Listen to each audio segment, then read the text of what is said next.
Money Hot. Produto sabor brasileiro. O trem é bom demais. À venda nos principais supermercados da cidade e região. A sua cultura tem uma novidade pra você. Que tal convidar os amigos para o churrasco? Ou melhor, para o churrascão da cultura. Mande agora mesmo um WhatsApp para sua Cultura FM 992724655. Coloca a frase churrascão da cultura, coloque seus dados e concorra todo sábado no programa Tudo de Bom a um super kit churrasco com carne, linguiça, mandioca, refrigerante e carvão. Participe também no Facebook Churrascão da Cultura. Essa é mais uma da rádio que é 100% você. Realize o sonho de morar ou investir no bairro Universitário em Paranaíba. Ótima localização, região mais alta e arejada da cidade. Infraestrutura completa, água, energia e asfalto. Obras a todo vapor. O Universitário é o seu lugar. Lotes com ofertas imperdíveis. Fale com nossos corretores. 67999796559. Ligação e WhatsApp. Ou 6736695555. Empreendimento Grupo Ovídio. Seu sonho começa aqui. De segunda a sexta, às 10h30 da manhã. A sua cultura apresenta um programa de opinião, conteúdo e prestação de serviço. Jornal do Povo. Denúncias, entrevistas, debate e a sua participação. Prêmios, promoções e tudo o que é notícia em Paranaíba. Jornal do Povo. Conexão H, segurança eletrônica e monitoramento. Clínica Volte Sorrir. Visite e faça um orçamento. LR Autopeças, linha leve utilitários. Copar, Cooperativa Agropecuária de Paranaíba. Farmais, 24 horas, muito mais por você. Jornal do Povo. Só aqui, na rádio que é 100% o povo de Paranaíba. ZYP 204, canal 292. Cultura FM. Cultura 106,3. Paranaíba, Mato Grosso do Sul.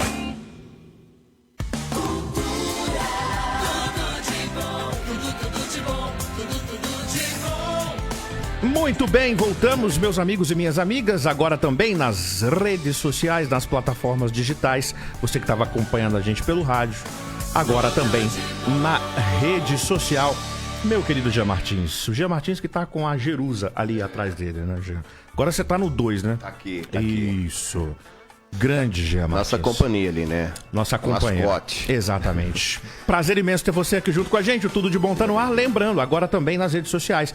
Você que está assistindo a gente aqui ao vivo, compartilha este link, manda aquele curtizinho ali que você ajuda a fortalecer o canal. Eu acho bacana os youtubers falar isso. Você ajuda a fortalecer o canal. E como a gente anunciou, claro, o bate-papo de hoje. Show de bola. Pode pôr na tela para quem está acompanhando a gente em casa. Tá ele aí, Vilberto Amaral, presença sensacional, economista, ex-presidente do Sindicato Rural, atuante politicamente, tá antenadaço. A gente estava batendo um papo aqui sobre o panorama político no Brasil. Também vamos falar sobre sindicato rural? Claro que vamos. Vamos falar sobre exposição? Claro que vamos. Vamos falar sobre economia? É claro que vamos. Vilberto Amaral tem pretensões de ser candidato? Vamos saber agora. Vilberto, primeiro, bom dia, bom demais ter você aqui junto com a gente. Muito obrigado por ter aceitado o convite. Tá tudo bem? Tá tranquilo? A gente tava falando sobre o frio, né, Vilberto? Tá gelado o negócio, né? Bom dia, Léo. Bom dia, Jean. Quero aqui saudar também a direção da Cultura, Dr. Rosário, Estevão, Lucas, todos vocês e a todos os ouvintes da Cultura FM. Você me fez uma pergunta complicada, né?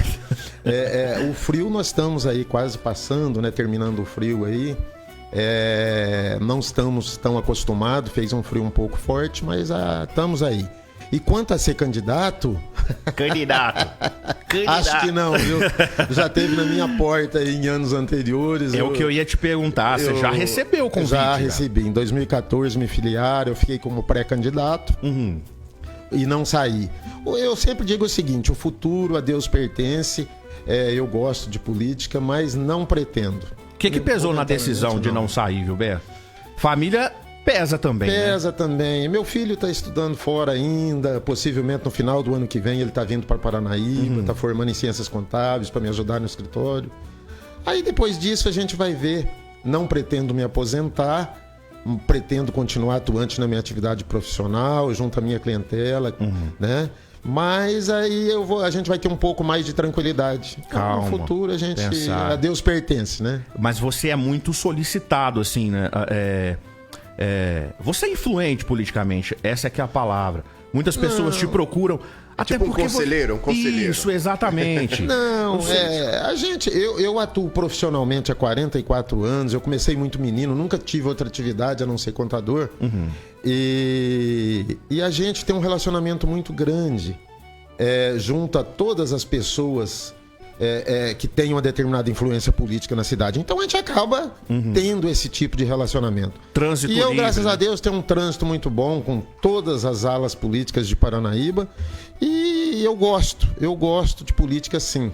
E a gente, quando vai se aproximando as eleições, a gente sempre tem um bate-papo com os companheiros para decidir, porque política se faz com companheiros, né? A gente nunca faz política individualmente. Então, sempre, em cada eleição, a gente conversa com os companheiros para decidir que rumo vai tomar em cada eleição que se aproxima. Vilberto, formado em economia, como é que surgiu a economia na sua vida?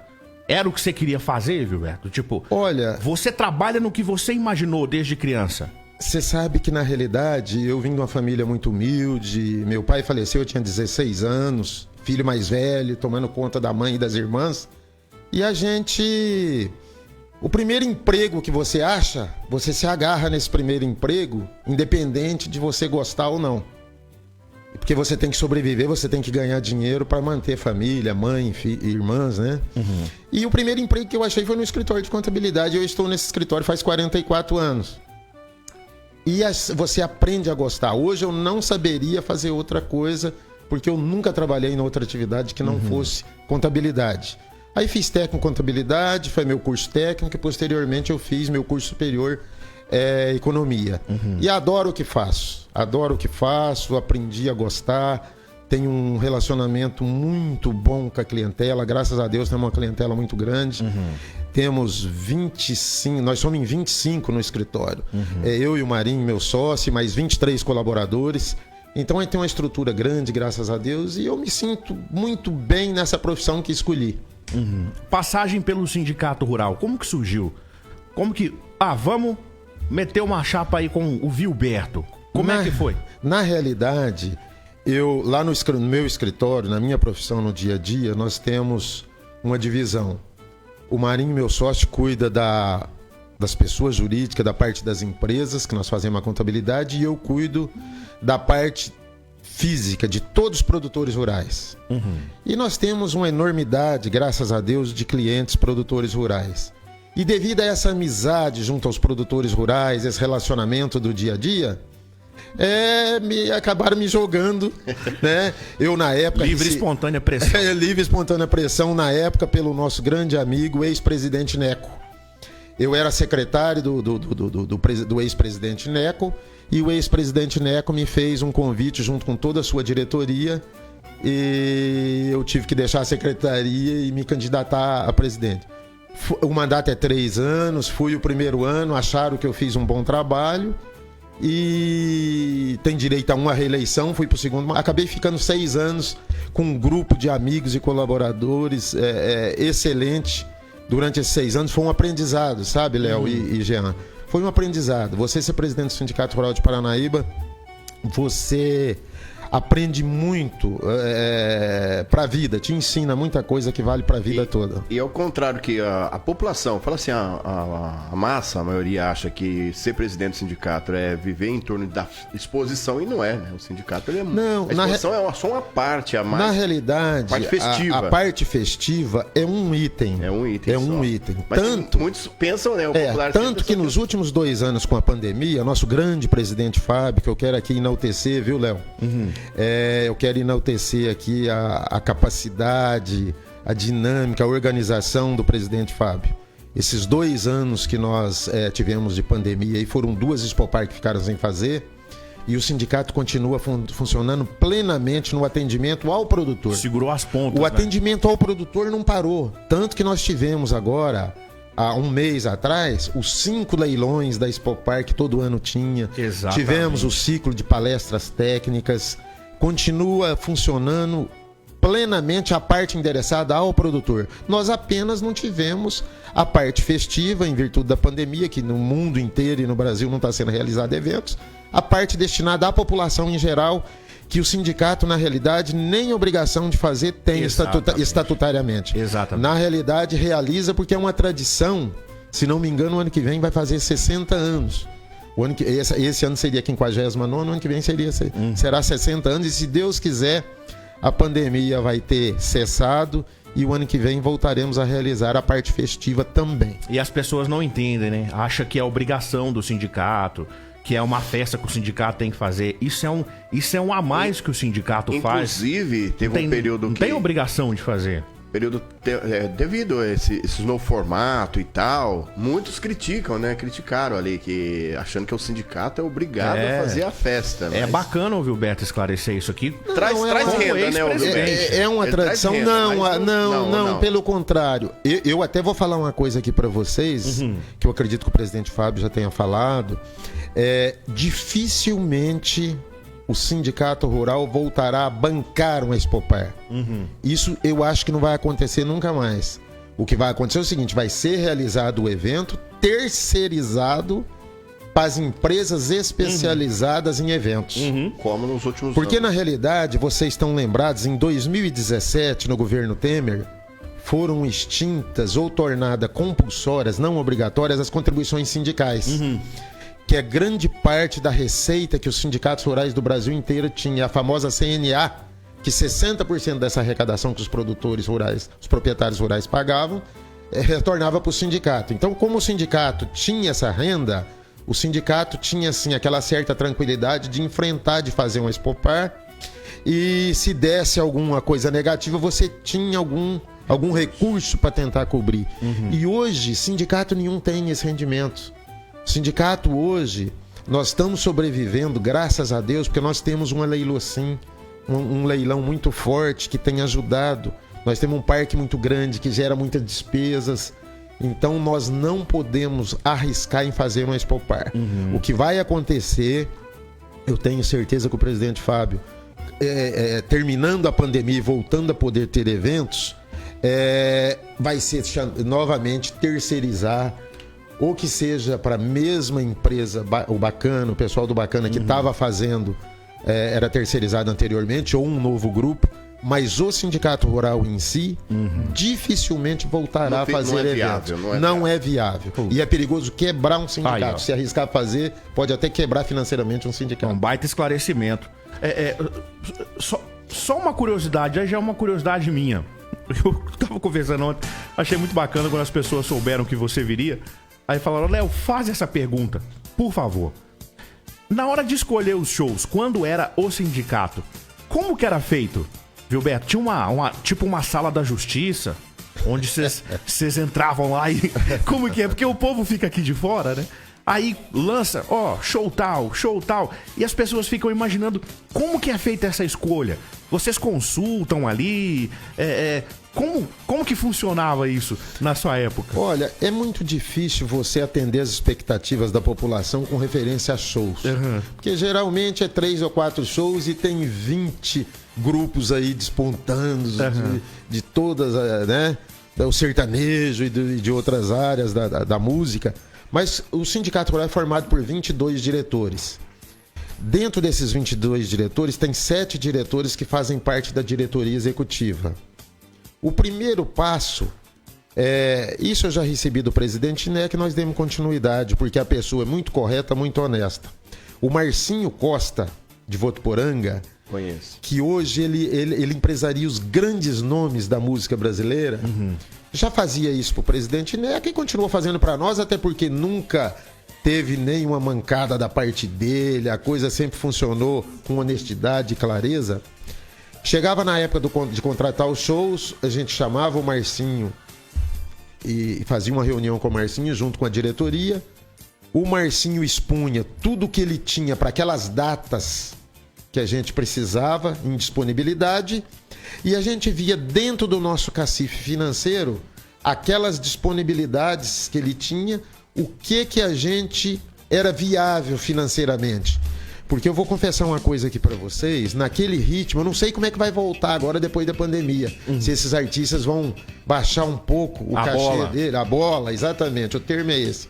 Porque tava chegando num ponto, Léo e Jean, tava inviabilizando principalmente os pequenos municípios. Impossível trazer, não? Porque do que vive uma Expopar? Da locação dos seus terrenos lá dentro para os comerciantes, do pagamento de ingresso da população e de patrocínios. Patrocínios em cidades menores, igual Paranaíba, não muito industrializada. É complicado você conseguir patrocínio. Os valores dos patrocínios são baixos. Você pega o Chapadão do Sul, por exemplo, é completamente diferente. O Sindicato Rural de lá, o Beto Cimaro, meu amigo, ele pega 20 empresas lá com 50 mil cada um, 30, 40 mil. Ele arrecada 600, 700 mil de patrocínio facinho. Aqui em Paranaíba, no meu último ano, nós conseguimos arrecadar 120 mil. Olha aí, bicho. Então, assim, tudo isso influencia e você, como presidente do sindicato e a diretoria, com muita responsabilidade, você tem que ter muita tranquilidade. Não adianta você querer agradar a população e trazer aí shows caríssimos que você depois não vai conseguir se pagar. Nós nunca fizemos mais Expopar, Léo, com o objetivo de ter lucro. A gente fazia tentando em fazer a festa se pagar. O sindicato ia continuar, entrou na festa com a vida financeira de um determinado modo, iria sair do mesmo modo lá na frente e a receita e a despesa produzida durante o evento se pagaria. Essa sempre foi a intenção. Entendi. Entendeu? Mas ninguém nunca sugeriu, por exemplo, um Jota Quest, porque sempre ficou no sertanejo, né? É uma curiosidade que o povo tem. Já sugeriu. É uma situação difícil, porque nós somos do interior, 70%, 80% da população sertanejão. É sertanejão, e naquela hora você fica naquela, puta, é melhor eu trazer um cara que eu tenho uma dupla aí que eu tenho certeza de portaria, ou eu vou trazer uma que tem 10% da população só que é terrível para quem tá contratando. Que bacana você esclarecer isso, alto, viu? Né? Para quem tá contratando, isso é um pesadelo. Arriscar, né? É você arriscar. Mas nunca agrada a todo mundo. Eu lembro o meu segundo ano, aprendendo, engatinhando, eram 50 anos da Expopar. Eu lembro até hoje. E nós anunciamos no final da 49ª, eu não sei se você lembra disso, nós anunciamos os shows do ano seguinte. Lembro. Jorge Mateus. Lembro. Fernando e Sorocaba. E aquela dupla que se desfez aí, João Carreiro e Capataz. Era o que estava estourando na época. 700 mil reais de show naquela época. No último dia da 49ª, nós anunciamos o ano seguinte. Olha aí. Eu fiquei um ano com pesadelo, viu? É mesmo? Contratos assinados de 700 mil para uma festa que vai acontecer daqui a um ano. A sorte que naquela época não deu um frio desse. Você já pensou? Um dia de um show mais caro aí, dá um frio desse, aparece meia dúzia de gato pingado aí, é complicado. Que bacana. Para você que tinha curiosidade de saber, né? Todo mundo comentando sobre isso. Agora, viu, Beto? A gente vem passando por uma situação, vamos lá, né? Pandemia, que aconteceu aí, né? 2 anos já. Comentávamos aqui em off, Jean e eu. O ano passado, uma época dessa, a gente imaginava que agora nós estaríamos recomeçando a vida. E, na verdade, estamos aí presos nessa gaiola de novo. Você, ali, diretor, dono dos escritórios de contabilidade mais tradicionais da cidade, né? O escritório regional está aí há muitos anos. Faz. Ali é um termômetro. O que é que o Vilberto me diz? Como que está a situação econômica do município? O pequeno comerciante, a inadimplência ali com você, poxa, Vilberto, não tá dando, tá difícil.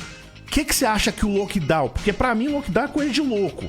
O nome, assim, se a gente for brincar, né? Lockdown não resolveu nada pra ninguém. O local onde teve os lockdowns mais severos, São Paulo, continua sendo o epicentro da doença. Aqui em Paranaíba, você que tá ali no termômetro do negócio, como é que você me fala que tá Paranaíba, a saúde econômica do município nesse momento, Vilberto? Eu acho que nós temos 2 situações. Um referência ao produtor rural, para o médio e grande produtor rural, tá muito bem. Nunca teve tão bem, ouso até dizer isso. A terra dobrou de preço, o alqueire de terra hoje dobrou de preço, o gado dobrou de preço. A arroba do boi lá atrás era 150, 160 reais, hoje está 310 reais. O que está com muita dificuldade hoje é o pequeno produtor. O pequeno que sobrevive. Essa semana, por exemplo, eu atendi o pequeno aí que tira leite e tal. Tá numa situação dificílima com essa geada, esse frio. A vaca não produz leite, ele só tem aquela rendinha para viver. Então os pequenos estão passando uma certa dificuldade. E o maior está muito bem. Fazia muito... Que é cíclico, a pecuária é cíclica. E Paranaíba está diversificando muito também. Nós temos cana, nós temos seringueira, nós já temos 5 mil hectares de soja, que eu tenho orgulho de dizer que lá no início da nossa gestão, em 2013, eu era presidente, assinamos um convênio com a ProSoja, com a Fundação Chapadão, com a ajuda imensa do nosso companheiro Fábio Macedo, que ele e o pai dele, Dr. Milton, cedeu o canteiro experimental nosso, e hoje Paranaíba já está com 5 mil hectares.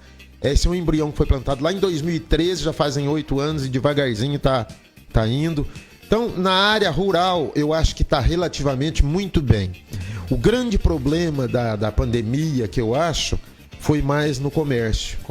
Porque se perderam muitos empregos, muitos pequenos comércios fecharam e não estão conseguindo recuperar. E você sabe que o comércio hoje, ele vende hoje para pagar a comida de amanhã, e sempre tá ali repondo o estoque, mas tá devendo, para daqui 30 dias ele tem que pagar aquele estoque que ele repôs. Isso é uma briga que existe se quiser tocar. Cidade pequena e mesmo nas grandes, funciona dessa forma o comércio. Eu acho que o comércio agora está começando a deslanchar. Alguns setores não sentiram. Setor de supermercados e alguns outros, mas a maioria dos setores sentiram muito. E o que fizeram? Tiveram que cortar na carne, dispensar funcionários. Nós temos muito desemprego, muita gente desempregada. E agora o culpado vai ser o Bolsonaro, Com certeza. Aí reflete naquilo que o Léo comentou, né? Falou assim, ó, o pecuarista, a área rural mantém bem, nunca se esteve tão bem. Mas na área rural em nenhum momento parou alguma coisa. Exatamente. Porque tinha que produzir, parou, né? Em nenhum momento parou. Exato. Chega nesse contraditório, que o parar só levou pro buraco, vamos dizer assim. Exatamente. Eu acho que houve muita... Essa decisão do STF, logo no início, de tirar muitos poderes da presidência da República e passar para os governos dos estados e os municípios, eu acho que houve muita... decisão autoritária, decisão pensando só politicamente. Teve muito governador aí que pensou só politicamente em tomar essas decisões para se contrapor ao presidente da República, né? E agora estamos nessa situação difícil, os estabelecimentos comerciais aí e esse grande número. Nós temos 14,6% da população ativa desempregada. Olha aí. Você entendeu? E mesmo assim, nós estávamos conversando aqui um pouquinho antes do programa, o Brasil está crescendo esse ano a estimativa de crescimento do PIB é 5,3%. É maior do que o índice de crescimento de toda a comunidade europeia e é um pouquinho abaixo das maiores economias. As 7 maiores economias do mundo vão crescer uma média de 6%. E o Brasil, com toda essa situação... está previsto 5,3%. Eu acho que, apesar de tudo, eu sou um eterno otimista, sempre fui. Nós vamos superar, vamos entrar aí em 2022, até final do ano ainda vamos ter algumas circunstâncias aí de dificuldades, mas eu creio muito em Deus e que as coisas, a partir de janeiro de 22, nós vamos engatar aí numa fase de crescimento, o Brasil vai crescer e a nossa população vai começar a ter emprego. Você vê, Paranaíba, segunda-feira o frigorífico local está começando a funcionar novamente, na próxima segunda. Já dá é um dos grandes empregadores de Paranaíba, já é um alento a mais. E vamos torcer que as coisas funcionem. Quem tá voando é o pastel de flango, né? A China, né? Pastel de flango tá beleza, exato. Só crescendo. Curiosa essa doença, não é, Gilberto? No mínimo... É no mínimo curiosa, né? Esse vírus. Você vê que o Biden, o Trump já falava isso lá atrás, mas como a imprensa, a mídia mundial era contra o Trump, como é contra o Bolsonaro, falava que era maluquice dele e tal, que era uma invenção, esse vírus era uma invenção em laboratório chinês. O Biden agora está pressionando a OMS, a Organização Mundial de Saúde, a descobrir de que forma, e simplesmente por 2 tentativas, o governo da China não tem aceitado a forma que a OMS quer ir lá checar de perto isso. O futuro vai esclarecer tudo isso, mas tem alguma coisa muito... a realidade é o seguinte, a China é um país autoritário, é um país que quer se tornar a primeira economia mundial a qualquer custo. E a gente não duvida de nada. A gente não pode afirmar nada, mas também não pode duvidar de nada partindo de lá. Comunismo é assim, meu irmão. Ditadura é assim. Você não pode acreditar. Exato. Você não pode acreditar. Os caras fizeram... Qual que é a pega? Qual que é o lance? A China, ela usou o capitalismo em prol do comunismo. Eu achei isso de uma inteligência fenomenal. E o que aconteceu? Os países, a União Europeia, os Estados Unidos, durante muitos anos, acreditou que, apresentando o capitalismo aos chineses, eles iriam se apaixonar pela liberdade, né? Falar, pô, olha que bacana que é isso aqui. Dando subsídios, investindo, deixando que as empresas investissem na China. Várias sedes de muitas empresas foram para a China. A China tem um mini Vale do Silício lá. Só que é o seguinte, enquanto isso, a China estava falando, vem, depois que entrou lá, o Estado é que manda. A China usou o capitalismo para fortalecer a sua ditadura, o comunismo. E hoje, nós criamos um gigante, né? Eu vi um senador americano falando sobre isso. O mundo criou um gigante e agora a gente está com medo desse gigante. E a China tá vindo aí. O mais curioso, Gilberto, até quero a sua opinião sobre isso, eu preciso. O vírus surgiu na China. E o país que fornece todos os insumos, que vende máscara, insumo para vacina, é a China. Tem como não desconfiar? Inclusive, quando surgiu o problema, ela tinha respirador para atender o mundo. Tem como não desconfiar? Eles se prepararam para soltar o vírus, né? Quando soltou o vírus, passou alguns meses, já tinha vacina, já tinha tudo, né? É complicado, o Léo e Jean. A gente... Quem somos nós aqui no município do interior de Mato Grosso do Sul? Meros curiosos, e a gente procura ficar a par de tudo que está acontecendo no Brasil e no mundo. Mas é uma situação delicada que você expôs. E eu acredito que tudo isso, no fundo, tem muita verdade aí. Que nós vamos descobrir com o tempo. O tempo vai dizer... exatamente o que nós passamos agora. Infelizmente perdemos muitas vidas. Aí o pessoal vem fazer... Eu quero aqui dizer, eu não tenho nenhum político de estimação. Hoje eu defendo um pouco a situação do Bolsonaro. Veja bem, você presidente do Brasil, você vai comprar vacina de um determinado laboratório, você tem que assinar um contrato onde existe uma cláusula no contrato que o laboratório não te garante os efeitos colaterais que aquela vacina vai dar na população. Você depende da Anvisa, que não é um órgão do governo. A Anvisa é um órgão regulador do Estado brasileiro, que qualquer medicação para entrar no Brasil tem que passar pelo aval da Anvisa. Só depois de tudo isso, aval da Anvisa, essa discussão toda sobre essas cláusulas existentes para poder comprar esse produto, e ficar naquela responsabilidade junto à população, você começa a aplicar uma vacina, começa a ter efeitos colaterais. Então atrasou um pouquinho, atrasou. Não resta dúvida, existe muita crítica. Mas vacinamos. Os Estados Unidos, que é a maior potência do mundo, morreu mais de 600 mil pessoas.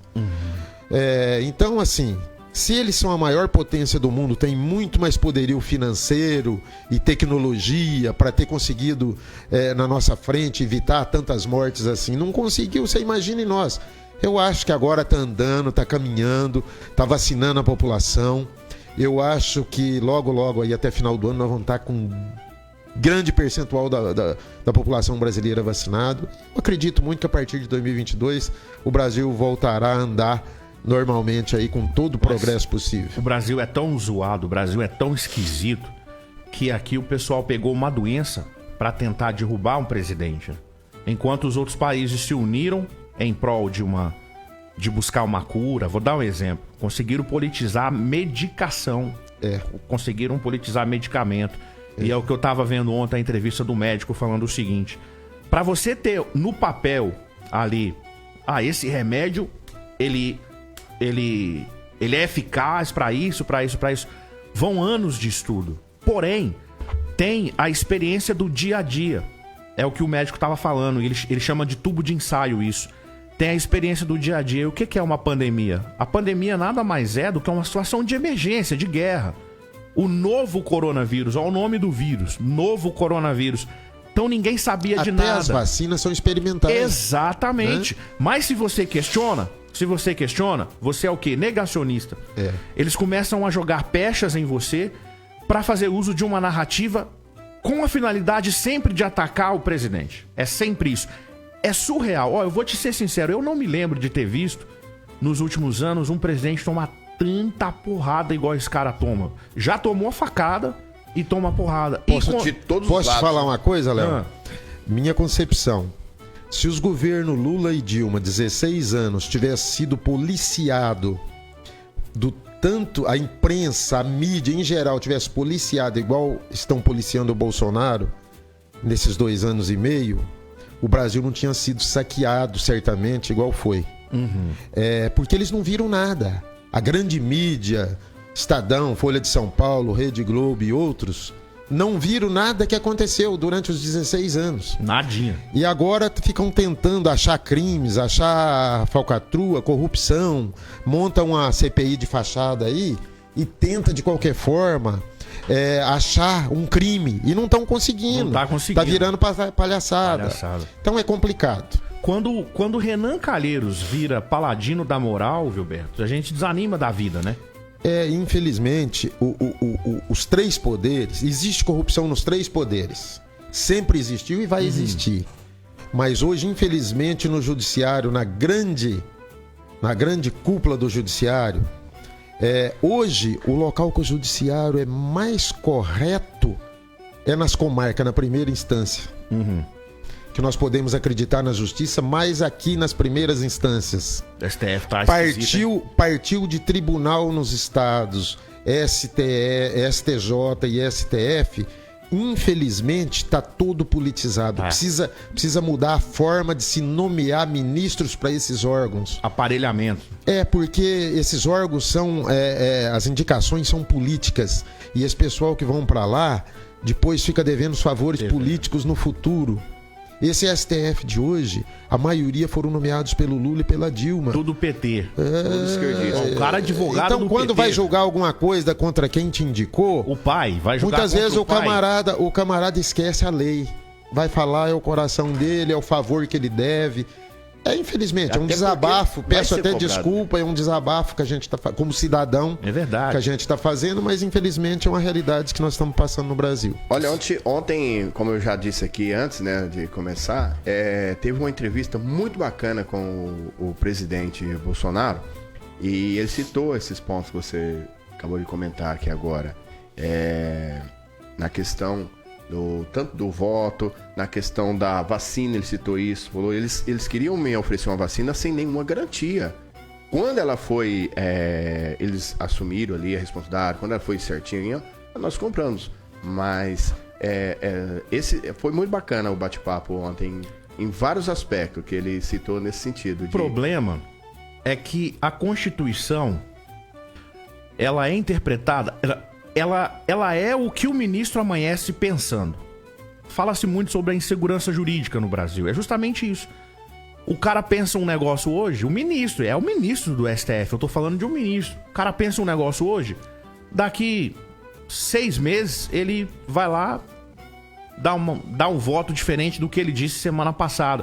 Só você pegar aí a opinião do Gilmar Mendes sobre prisão em segunda instância...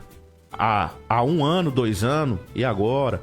O Lula, por exemplo. Esse negócio de soltar o Lula é o negócio mais bizarro que eu já vi na minha vida. 7 anos, 8 anos de processo correndo ali em Curitiba. Aí, Tribunal Regional, habeas corpus sendo julgado também no STF. Aí, Gilberto, do dia pra noite, o Fachin acorda e fala, não, peraí, não era Curitiba. Vamos começar de novo em Brasília. Isso fica esquisito pra nós aqui no chão, meros cachorros sentados aqui. A gente enxerga isso que não existe lei para todos, existe lei de acordo com quem tá lá, né? Mas qual a diferença de investigar o crime em Curitiba, Fica Brasília, será, né? Não, o mais impressionante é depois de inúmeros processos, depois do trânsito em julgado, o cara amanhecer do nada e falar, não era lá. Viu, Léo? Tem que ser em Brasília. Na realidade, o que você está falando é uma pura verdade. O trabalho que o Moro e a equipe dele fez foi um trabalho excepcional, de reconhecimento mundial. Tudo provado, demorou 7 anos esse longo processo, houve as condenações, houve as devoluções de dinheiro, conseguiu repatriar um pouco dos dinheiros desviados, uma parte, né? Porque grande parte não acontece nada. Primeira instância condenado, segunda instância condenado, terceira instância condenado, aí chega no STF, é o que você falou. Monocraticamente, um ministro do STF, pomba. Eu vi um vídeo há pouco tempo, o Fachin fazendo campanha para Dilma, na época da Dilma. Então, assim, você passa a desacreditar na justiça. Né, bicho? Você passa a desacreditar. Todo um trabalho que foi feito e provado nessas instâncias inferiores, as corrupções que houve. Aí, de repente, não houve, foi a pessoa que julgou. Mas não importa se a pessoa que julgou errado. O problema é que o fato houve. As provas ali. O fato houve, o roubo houve. E simplesmente se cancela tudo isso e a pessoa vai se tornar elegível novamente, e nós vamos correr o risco de ter novamente essa pessoa na presidência da República. E a construção... Isso é uma situação terrível. O Brasil vai ficar perante o mundo completamente desacreditado. Aquele grande empresário internacional que quer investir no Brasil vai sentir uma insegurança jurídica tremenda. Como é que eu vou investir num país desse se as coisas lá hoje valem, amanhã não vale mais? Né? É assustador. É assustador. Pra gente que se interessa por isso. Pra você que tá preocupado só em tomar uma cervejinha e tal, e blá blá blá, e hahaha, beleza, mas quando você para prestar atenção no que aconteceu nesse negócio do Lula, é assustador. É assustador. Você fala, cara, que loucura, bicho. O cara foi condenado, o cara foi preso, o negócio, assim, várias sentenças ali, primeira instância, segunda instância, o próprio STF negando habeas corpus e não sei o que lá, confirmando a prisão do cara. Aí, de repente, um ministro que fez campanha pro partido do cara fala, não, vamos começar de novo. Aí você fala, que loucura. E esse cara vem candidato a presidente. É assustador pra gente que tá aqui. É o que o Vilberto falou, você fica meio, cara, e aí? Esse negócio tá esquisito. Aí você fica com aquela sensação. E a gente achou que ia dar certo, né? Quando a gente viu senador preso pela primeira vez, deputado, você viu um ex-presidente ser preso, mas de repente foram devagar. Igual na Itália, né? A Operação Mãos Limpas lá, conseguiram derrubar. É o que tá acontecendo aqui no Brasil, a gente fica assustado. Como é que você enxerga as eleições do ano que vem, Vilberto? Porque o pau já começou a torar, né? O pau já começou a torar. Não tem terceira via. Vai ser Bolsonaro e Lula. Não tem jeito. Como é que você enxerga, na sua experiência política aí, como é que nós chegamos até aqui e o que você imagina pro ano que vem? Ô, Léo, eu sou contra os extremos, sabe? Mas eu acho que não vai ter como. Vai ter uma extrema direita e uma extrema esquerda disputando. Esse candidato de centro aí, o famoso que deveria aparecer... O calcinha apertado. Eu acho que não vai dar pra Dória e talvez não vai dar pro Moro também. O Moro não vai querer encarar essa. Amoedo, Mandetta... acho que não vai virar. É tudo balão de ensaio. Tudo balão de ensaio, eu acho. Só que o que acontece? Vão polarizar... A mídia brasileira e grande parte do judiciário, o judiciário que eu falo, o STF e tal, vão trabalhar para tentar eleger o Lula. Já estão, né? Com essas decisões que estão tomando. Vai depender da população brasileira. E tudo isso vai passar pela segurança das eleições. Uhum. E aí entra essa situação que está sendo discutida nos últimos meses aí sobre o voto auditável. Eu não tiro a razão do Bolsonaro, não. O presidente do STE, o Barroso, está tentando passar nas entrevistas dele que nós vamos voltar na época da pedra lascada, do voto impresso, e não é nada disso. O STF fazendo fake news. Na realidade, o que o Bolsonaro quer? Ele quer, se ele perder a eleição, ele vai entregar o mandato. ficam falando que o exército não vai entregar o mandato se perder, tentando colocar coisas aí. A mídia fabrica o que ela quer, né? Mas na realidade, o que ele quer? Que continue votando na maquininha da mesma forma que se vota hoje, apenas com o voto auditável ali junto para uma possível recontagem, uma possível conferência. Isso é uma garantia, uma segurança para todo cidadão brasileiro que vai escolher seus candidatos. E até o eleitor conferir ali se o papel que está sendo exatamente, não é nada mais além disso. Não vai voltar a carregar urnas de papel igual era antigamente, ficar até 2 horas da manhã aí no tênis clube contando voto, não é nada disso, né? E estão criando essa polêmica toda. A mídia foi cortado todas aquelas verbas generosas que existiam antigamente, porque infelizmente... vocês são da mídia, mas vocês são uma mídia consciente. Mas é verdade o que você está falando. Existe uma grande mídia aí que ela é movida a recursos. Acostumou a mamar nas tetas do governo durante anos. Então você ganha, aquele governo te banca, você fala bem daquele governo, não enxerga nada, faz vista grossas para todas as falcatruas que estão acontecendo. A partir do momento em que não te paga... vamos tentar derrubar esse, não vamos ver as coisas boas que ele pode fazer, as coisas boas que ele faz, o que de bom que ele está fazendo. Infelizmente, não pensam no Brasil. Pensam nos seus próprios bolsos, que não estão sendo irrigados igual eram. É aquele negócio, a pergunta é por que não pode ter a impressão do voto? Com vários indícios, todo mundo conhece alguém que foi votar num candidato nas últimas eleições e que deu merda ali na hora, deu zica. Pô, eu fui votar num cara, apareceu outro. Todo mundo sabe disso. Mas o STF tá fazendo de conta que isso não existe. Isso não existe. E é o que a gente fala. Os caras invadem a NASA, fazem roubos... Tem um hacker preso que invadiu o TSE. Exato. Por que eles não soltam? Já que eles alegam que não tem como invadir, não tem como... por que esse cara tá preso? Solta esse cara. Exatamente. Então. Você não é perigoso, você não vai, né? E o que é bacana é que as pessoas pensam, mas pô, o governador que tá aí, o presidente que tá aí foi eleito dessa maneira. O negócio, gente, é sutil. Os caras não são idiotas. Se você perceber que não tem como um candidato ser derrotado, que a liderança dele é tão grande, obviamente que o roubo vai ser na sutileza, para tentar meter um segundo turno, para tentar não deixar ele chegar tão distante, porque nas próximas eleições você pode começar a maquiar os resultados. Primeira coisa, vamos lá, pesquisa eleitoral. Totalmente maquiada. A pesquisa, ela começa a criar uma... Léo, você me permite um minutinho? Por favor. Você falou em pesquisa, eu lembrei, eu queria ter falado na minha fala anterior. A pesquisa mais fácil que existe... Você vê o Lula na rua? Nunca vai. Você vê o Lula todas as vezes que o Lula sai, em algum evento que ele tenta participar, ele é extremamente vaiado. Ele não está conseguindo ir em restaurantes. Ele tá fazendo as reuniões políticas dele em recintos trancados, sem avisar, sem a mídia ficar sabendo, com os cacicão políticos. Agora eu fico no Twitter, companheiro. E... o Bolsonaro, onde vai, ele é ovacionado pela população, anda de peito aberto, anda de moto, anda de barco, anda de...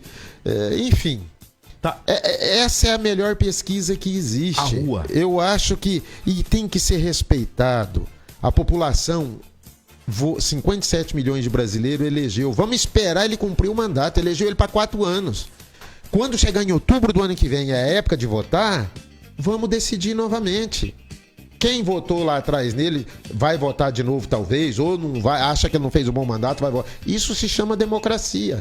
Exatamente. Né? Nós não podemos... nós demos um mandato de 4 anos. Agora, desde o primeiro dia que esse camarada está sendo...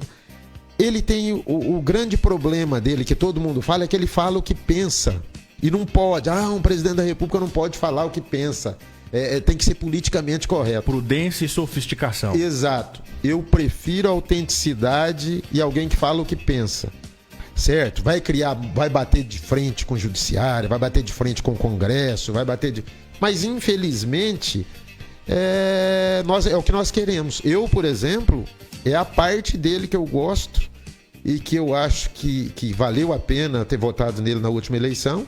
É exatamente essa autenticidade que ele tem de dizer o que pensa. Na última eleição, Gilberto, na apuração, a gente fazendo a cobertura aqui, vários áudios chegando, pessoas mandando áudios indignadas. Eu tentei votar e não deu certo. E o que é bacana? Gente, sem paixão, na moral mesmo, na moral, vamos trocar ideia na moral.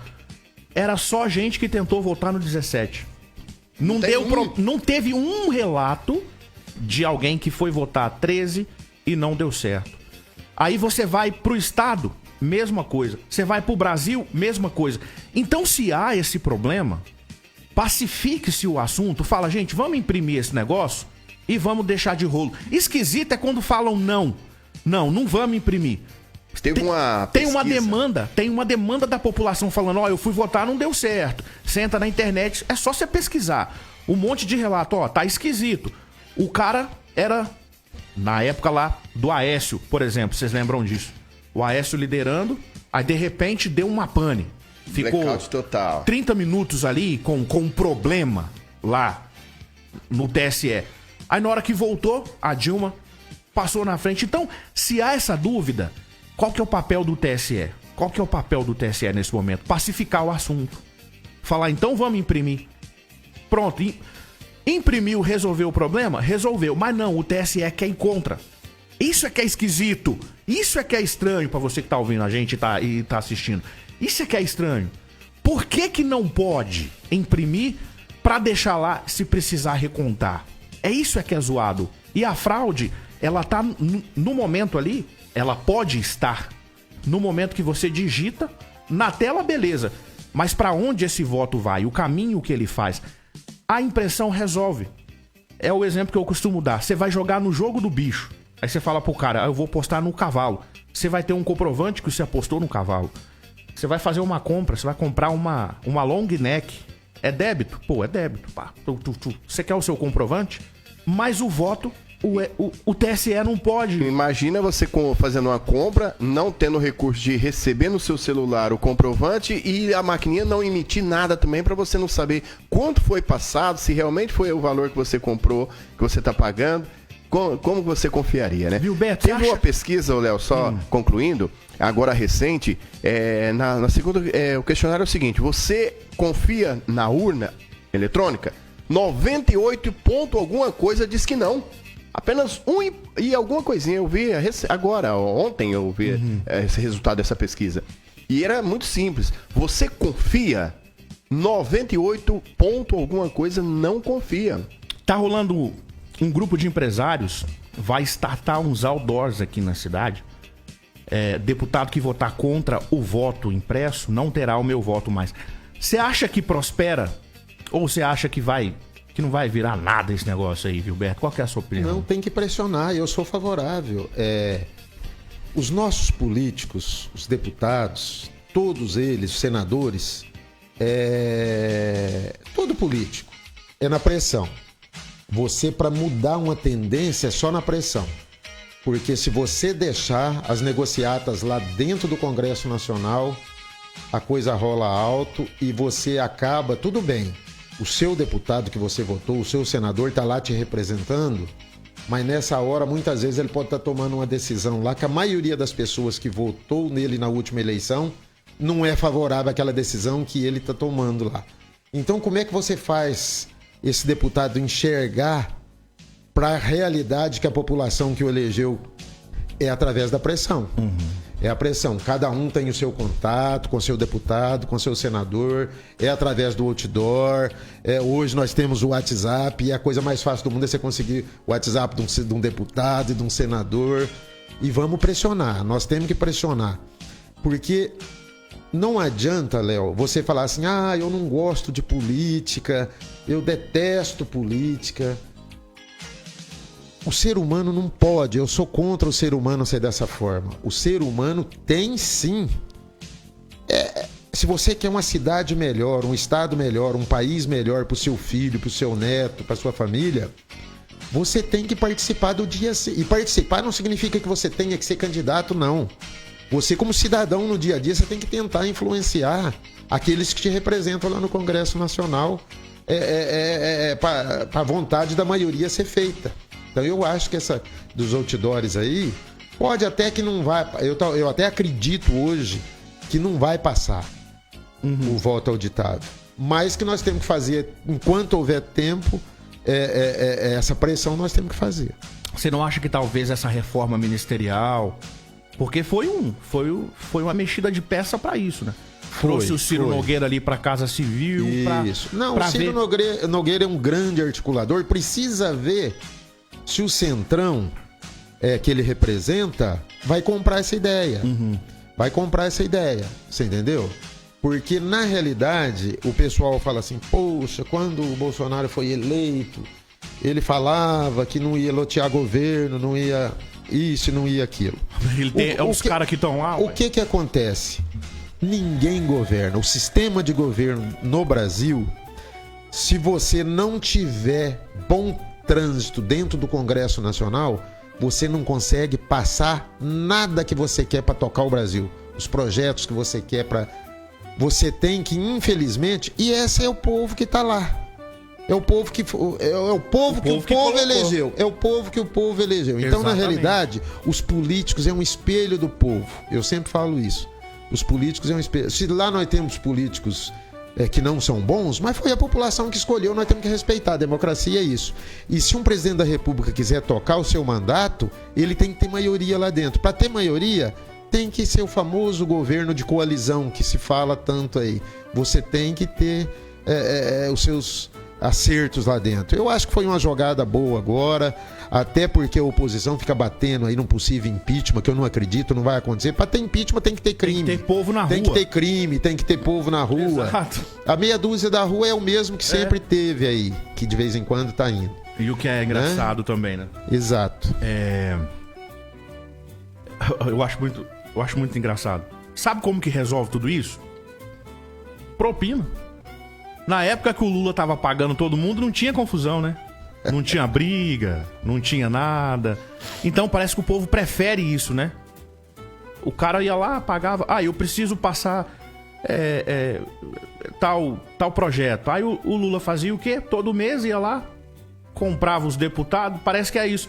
Aí traz um cara pra Casa Civil pra tentar falar, velho, eu vou te pôr aqui pra você tentar me ajudar lá. Aí não pode fazer isso, não pode, né? Podia pagar, bacana era pagar. Isso é que é muito doido, por isso que a gente vai desacreditando, né? A gente vai desacreditando. E o que é pior, como você disse, uma parte da mídia faz parte disso, né? Acaba fortalecendo essas narrativas igual essa CPI. A CPI do Covid aí é um palanque, é um festival de manchetes, né? Só pra ir desgastando e não tá ajudando em nada.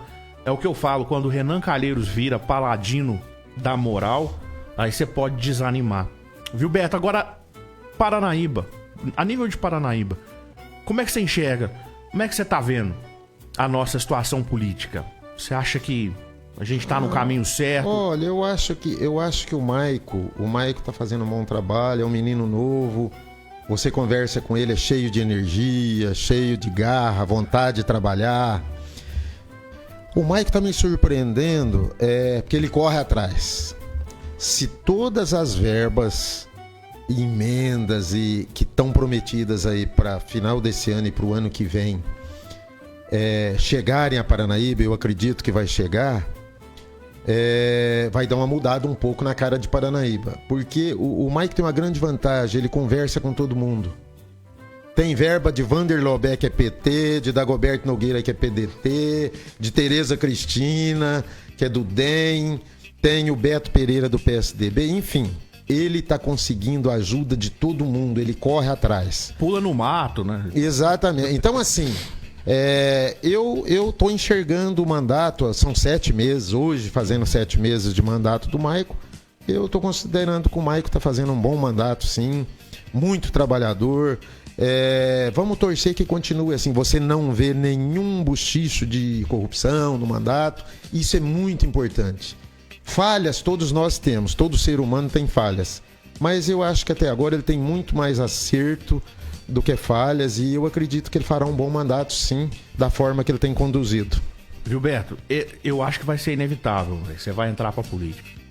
Você fala como político. Não vou. Minha família não mesmo? Não, minha família não deixa. Imagina, Vilberto... Eu até gosto, minha família não deixa. Vilberto candidato a vereador ou tal? Não deixa mesmo a família, porque você... Não. Você tem trânsito, você tem conhecimento, sinceramente... Não. Eu acho que eu não participo, não. Já passou. A oportunidade minha foi uns anos atrás aí, e passou e eu não me arrependo hora nenhuma. A política hoje é complicado, porque você tem um ideal aqui fora, quando você entra lá dentro, muitas vezes a forma da política ser conduzida, quem é muito idealista sofre muito, não consegue implementar da mesma forma. A forma de fazer política no Brasil ainda está muito complicada. Então eu acho que eu não devo participar, não. É o que você falou, na hora que entra lá, você depende das peças que estão lá, né? Exatamente. Não adianta você chegar lá e falar que, mas você chegou lá, tem mais gente lá jogando o jogo, né? Esse é que é o grande problema. Gilberto, prazerzão ter você aqui com a gente. Obrigado mesmo pela presença. Um bate-papo bacana demais. Eu queria que você desse um recado aí. Você, como economista, nós recebemos ontem várias ligações, muita gente comentando sobre o governo manter aí por mais 14 dias o toque de recolher, fechando 9 horas e tal. E tem muita gente desanimada, Vilberto. Vou te ser sincero, tem muita gente desanimada. O Jean tá aqui que não me deixa mentir. Muita gente comentando, falou, até quando? Até quando? Pra esse comerciante aí, qual que é o panorama? Você tem alguma palavra de conforto e de consolo, digamos assim? Olha, tem que ter muita perseverança, acreditar muito em Deus e ser muito... que passa, tudo na vida passa. É um momento difícil que não só Paranaíba, o Brasil e o mundo está passando, mas os momentos difíceis fortalecem as pessoas. Eu acredito que sempre, quando você passa um momento difícil na vida, você sai fortalecido lá na frente. Só que você tem esse período que você tem que ter garra para você conseguir atravessar esse período. Eu acredito que talvez daqui até o final do ano as coisas ainda vai ter alguma dificuldade, mas que nós entraremos aí num final de ano forte para o comércio, e a partir de janeiro eu acho que o Brasil tem tudo para crescer bastante e a gente voltar aos níveis de emprego, aos níveis de venda dos comerciantes anterior. E eu sempre digo uma coisa: nós precisamos, diante de tudo que nós conversamos sobre economia, sobre sindicato rural, sobre a pandemia, sobre política, eu acho que tudo passa pela educação, sabe, Léo? Eu acho que o povo brasileiro, os governos que vêm aí, tem que investir muito em educação para essa meninada que está vindo aí ter um nível tanto nas escolas públicas, porque as escolas públicas é o alicerce desse pessoal que não tem condição de pagar, para ter uma educação, para quando chegar lá na frente, em decisões futuras aí, politicamente falando, esse pessoal tá maduro e consciente para conseguir dar uma guinada no nosso Brasil. Mas eu sou muito otimista e o Brasil tem um grande futuro, como Paranaíba e Mato Grosso do Sul também. Inclusive, tem um comerciante aqui que tá participando aqui, eu acho que ele quer fazer alguma pergunta. Vamos lá, é o Celinhos ali do Celinho Beer, vamos ouvir.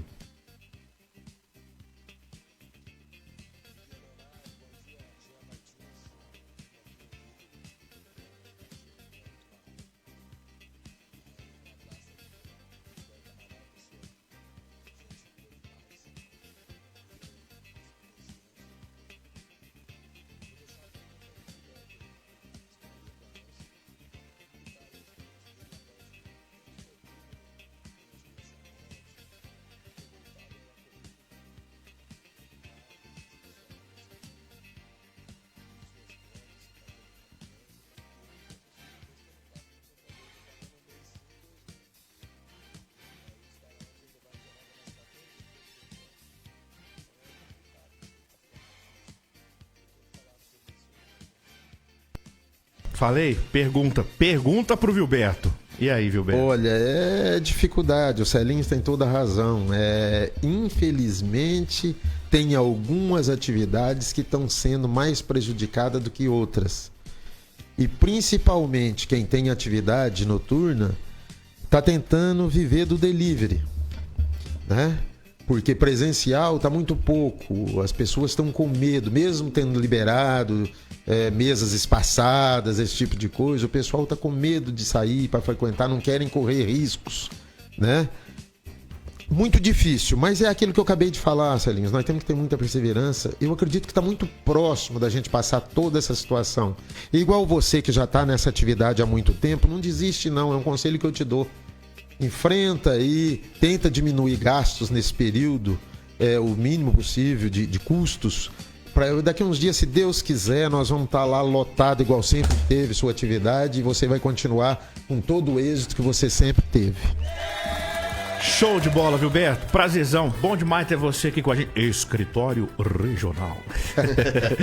Viu, Beto? Você é muito bem-vindo aqui sempre, viu? Passa pra tomar um café mais vezes. Foi bacana demais ter você aqui com a gente. Os microfones da cultura estão sempre abertos pra você. Eu que agradeço, peço desculpas. O Nino, principalmente, já tinha me convidado várias vezes pra gente participar, esse bate-papo aqui, que eu acho muito legal. Todos os sábados eu procuro ouvir. E estarei sempre à disposição e que o Grupo Cultura continue sempre com esse sucesso que sempre teve aí. Bacana demais. Valeu, tivemos então a entrevista com o Vilberto Amaral, e você que está sintonizado no Tudo de Bom, fica por aí, porque tem um montão de prêmios aqui hoje pra gente.